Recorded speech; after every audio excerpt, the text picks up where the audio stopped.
మన earth solar సిస్టంలో ఒక ప్లానెట్ అని, మిగిలిన 7 ప్లానెట్స్తో పాటు భూమి కూడా సూర్యుని చుట్టూ దాని ఆర్బిట్లో అది తిరుగుతుందని మనకి తెలిసిందే కదా. అసలు సోలార్ సిస్టమ్ అంటే ఏంటో ఒకసారి చూద్దాం. సూర్యుని చుట్టూ తిరిగే గ్రహాలు, గ్రహశకలాలు అంటే ఆస్ట్రాయిడ్స్, అలాగే తోకచుక్కలు, ఉల్కలు, ఇలా గ్రహాల చుట్టూ తిరిగే ఉపగ్రహాలను సౌర కుటుంబం లేదా సోలార్ సిస్టమ్ అంటారు. సోలార్ సిస్టంలో ఉన్న ప్లానెట్స్ అండ్ కో సూర్యుని గురుత్వాకర్షణ శక్తి వల్ల సూర్యుని చుట్టూ తిరుగుతాయి. గ్రహాలకు స్వయం ప్రకాశ శక్తి లేదు. ఇవి సూర్యుడి నుండి పొందిన కాంతిని పరావర్తనం అంటే రిఫ్లెక్ట్ చేయడం ద్వారా ప్రకాశిస్తాయి. సోలార్ సిస్టంలో భూమి మీద మాత్రమే జీవరాశి బ్రతకడానికి కావలసిన అనుకూల పరిస్థితులు ఉన్నాయి. దీనికి కారణం వాతావరణం. వేరే ఏ ప్లానెట్కి వాతావరణం లేదు. సోలార్ సిస్టమ్ ఒక నక్షత్ర వీధిలో ఉంది. విశ్వంలో ఇలాంటి నక్షత్ర వీధులు ఎన్నో ఉన్నాయి. ఇక ఈ సోలార్ సిస్టమ్ ఎలా ఏర్పడిందో తెలుసుకుందాం. సోలార్ సిస్టమ్ లేదా సౌర వ్యవస్థ అనేది చాలా మంది సైంటిస్టులని, ఆస్ట్రోనామర్స్ని కొన్ని సెంచరీస్గా ఆశ్చర్యపరిచే ఒక ఫ్యాసినేటింగ్ టాపిక్ అని చెప్పొచ్చు.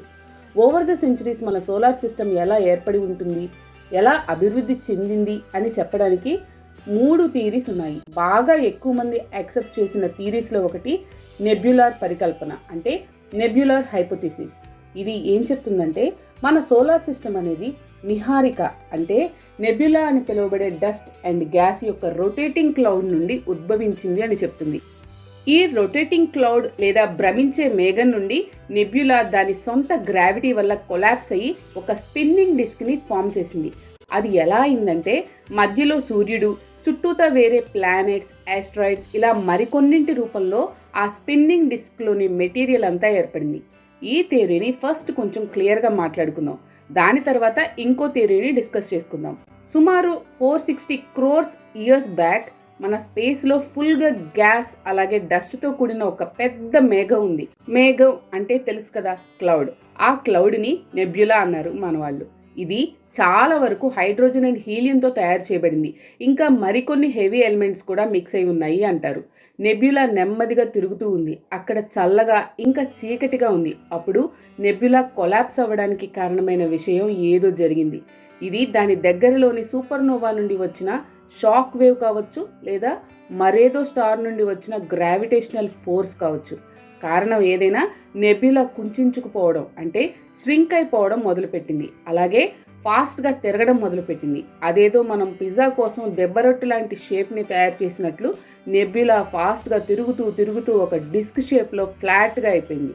ఆ డిస్క్కి సెంటర్లో బాగా వేడిగా ఇంకా చాలా డెన్స్డ్గా మారిపోయింది. అప్పుడే న్యూక్లియర్ ఫ్యూజన్ అంటే అణు కలయిక మొదలైంది. ఇది నక్షత్రాలకి శక్తినిచ్చే ఒక ప్రాసెస్. ఇక్కడ హైడ్రోజన్ యాటమ్స్ కలిసి హీలియంని తయారు చేసి ఎనర్జీని రిలీజ్ చేస్తాయి. అలా ఈ డిస్క్కి సెంటర్లో మన స్టార్ అయిన సూర్యుడిగా తయారైంది. అంతటితో ఆగలేదు. మిగిలిన డిస్క్ ఇప్పటికీ సూర్యుని చుట్టూ తిరుగుతూనే ఉంది. అయితే పిజ్జా లాగా మెత్తగా సాఫ్ట్గా ఉంటుందనుకుంటారేమో, అది అలా లేదు.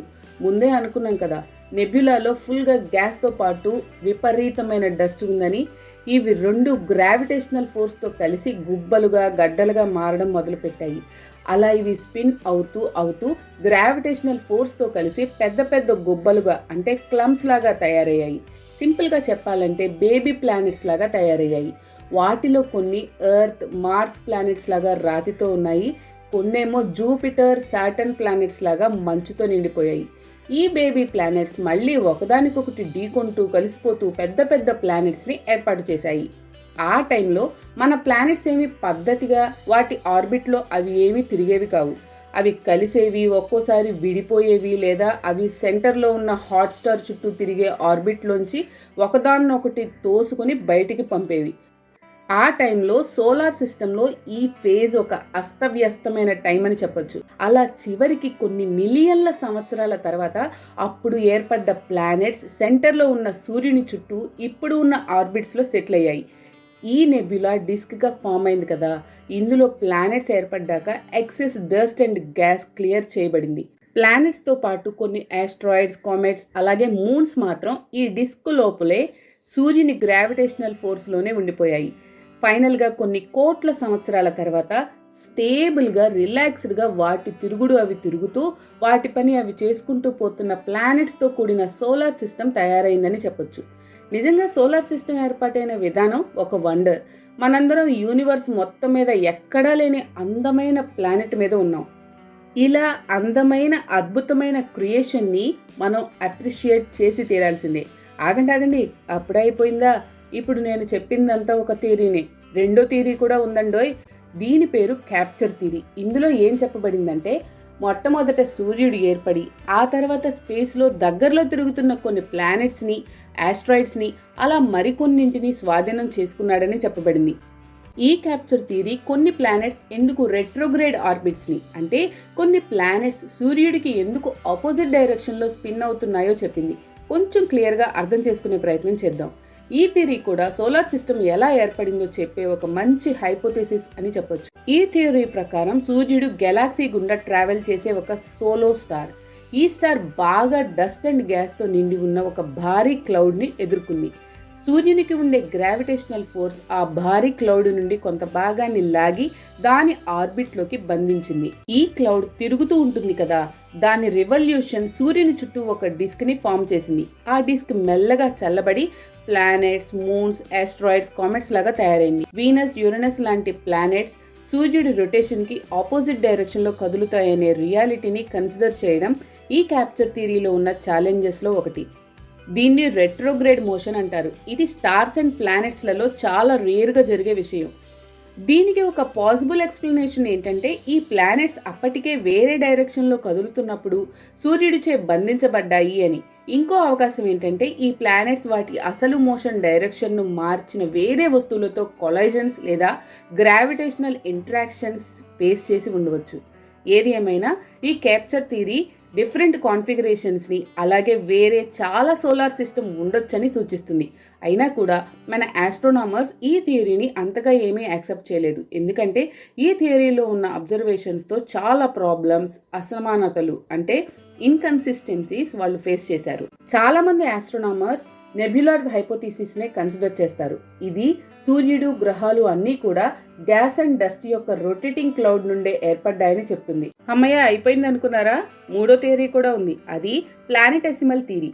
ఈ సిద్ధాంతం ప్రకారం ప్లానెట్స్ కాస్మిక్ డస్ట్ గ్రెయిన్స్ ఢీకొట్టుకుని అతుక్కుని చిన్న బాడీస్ నుండి రిపీటెడ్గా ఢీకొట్టుకుంటూ అతుక్కుంటూ పెద్ద బాడీస్ని తయారు చేస్తాయి. వీటిని ప్లానెటెసిమల్స్ అంటారు.